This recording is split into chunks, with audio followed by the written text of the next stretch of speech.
بسم الله الرحمن الرحيم. يسبح لله ما في السماوات وما في الأرض الملك القدوس العزيز الحكيم. هو الذي بعث في الأميين رسولا منهم يتلو عليهم آياته ويزكيهم ويعلمهم الكتاب والحكمة وإن كانوا من قبل لفي ضلال مبين. وآخرين منهم لما يلحقوا بهم وهو العزيز الحكيم. ذلك فضل الله يؤتيه من يشاء والله ذو الفضل العظيم. مثل الذين حملوا التوراة ثم لم يحملوها كمثل الحمار يحمل أسفارا بئس مثل القوم الذين كذبوا بآيات الله والله لا يهدي القوم الظالمين.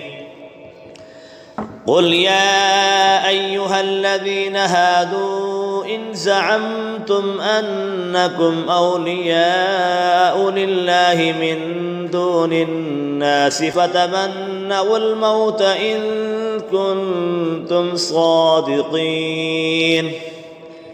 ولا يتمنونه أبدا بما قدمت أيديهم والله عليم بالظالمين. قل إن الموت الذي تفرون منه فإنه ملاقيكم ثم تردون إلى عالم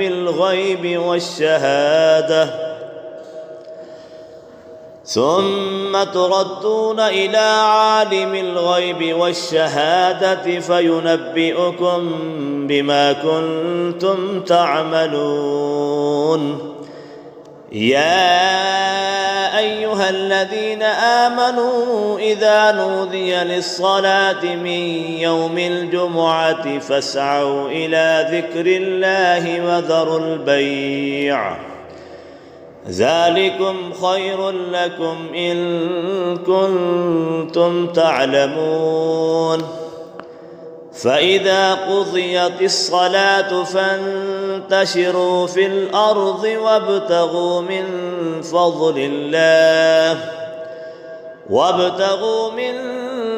الله واذكروا الله كثيرا لعلكم تفلحون.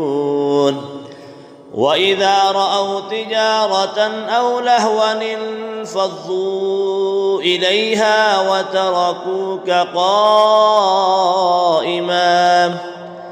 قل ما عند الله خير من اللهو ومن التجارة والله خير الرازقين.